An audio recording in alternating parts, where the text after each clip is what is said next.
Bom dia, pessoal! Como é que a gente iria prever, que aquele olhar dos pré-socráticos ao mar, ao solo, ao fogo, iria dar aí, a origem a um conceito tão importante que nós temos hoje, que é basilar na construção da nossa sociedade contemporânea, que é a ideia do átomo. E de onde surge essa ideia? Ora, os gregos sempre buscavam aqui alguma coisa que fosse eterna, algo que não sofresse modificações. E aí a ideia do átomo surge. E a ideia, então, do nascimento da ideia de eternidade, porque o átomo é aquele, segundo os gregos, que sempre permanece constante, sempre permanece perene em face do tempo. Essas ideias apareceram na Grécia Antiga e ficaram em um grande momento da história somente nos textos de pré-socráticos, mas foi então depois desenvolvida, redescoberta, por alguns cientistas, principalmente do século XIX. E o primeiro sujeito que aparece com isso aí é um sujeito aí chamado Dalton.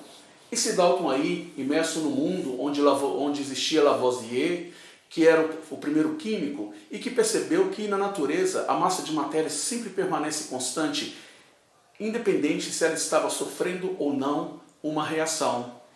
E Dalton, seguindo as trilhas de Lavoisier, resolveu então tentar explicar por que é que na natureza, em uma reação química, a massa sempre permanece constante. Ora, ela permanece constante, segundo Dalton, ele vai ter então a hipótese de que a natureza é formada por átomos, e átomos que são indestrutíveis. Por isso que a matéria, numa reação, ela permanece sempre constante, porque afinal o átomo é indestrutível. É muito bacana percebermos que quando temos então a história de átomo, ela está muito vinculada ao momento histórico em que ela está sendo aí produzida. Não podemos dissociar as ideias científicas do momento histórico que passa a humanidade. E aí, posteriormente, a gente tem, com a evolução da física, uma nova série de conceitos aparecendo e uma necessidade constante desse conceito de átomo se apoderar dessas novas definições e se transformar. A primeira ideia que aparece é a ideia de partículas carregadas, que emerge com a eletricidade.